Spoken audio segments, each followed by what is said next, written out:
Ես ուզում եմ Հայաստանի կոմունիստական կուսակցության անունից ջերմորեն ողջունել իրեն աշխատավորությանը,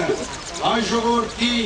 այն հատվածին և ներկա հատվածին, որոնք նախկինում ստեղծեցին ու կառուցեցին սովետական Հայաստանը, իսկ իրենց կրծքով, իրենց կյանքով, անհրաժեշտության դեպքում, հայրենական մեծ պատերազմում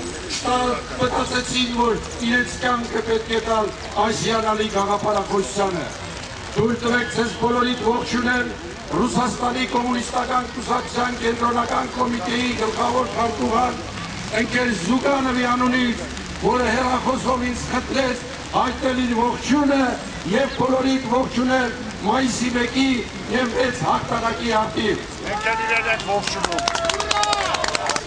Ես ուզում եմ մեր անունից ջերմորեն ողջունել Չինաստանի կոմունիստական կուսակցությանը, Չինաստանի Հանրապետությանը,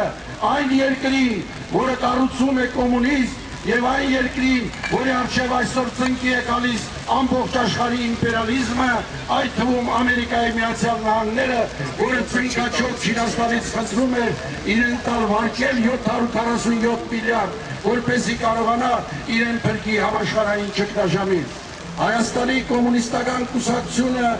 եղել է, կա և մնում է ամենաարմատական կուսակցությունը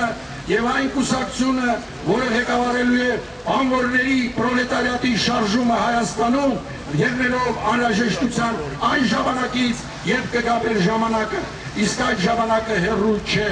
Մենք համոզված ենք դրանում և վաղը մյուս օրը միգուցե զանգվածային լրատվամիջոցները կտպեն կամ կհաղորդեն, ինչպես 3 շանթի եթերից մեկը բարբաջում էր կոմունիստների և մայիսի 1-ի հասցեին։ Կգա պահը և մեկ անգամ ևս ցույց կտանք, թե ինչպես է մենք ղեկավարելու ժողովրդի շարժումը։ Վաղը զանգվածային լրատվամիջոցները կգրեն, որ կոմունիստերի շարքերը լուսանում է, որ կոմունիստները քիչ էին դուրս եկել մայիսի 1-ի տոնակատարությանը։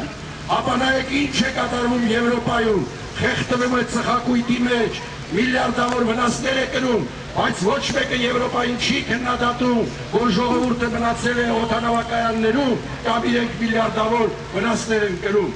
Ոչ մեկը այսօր չի քննադատում Ռուսաստանի ղեկավարությանը, Մեդվեդևին, Պուտինին, որ այսօր Ռուսաստանում ջրհեղեղը խեղդել է բավականին մարզել և ժողովրդի այդ հատվածը ստիպված է լինում փախնել իր տներից։ Վաղը մյուս օրը կասեն, որ ոչ մի անգամ չեն նշի, որ Հայաստանում արդեն 20 տարի ժողովուրդը կեղեքվում է, որ գյուղացին խեղդվում է երաշտի, կարկտահարության մեջ, ջրի ոռոգման, ջրի գների թանկացման և այլ հարցերում, բայց միայն կնշեն, թե այսօր կոմունիստների շարքերը լուսանում են։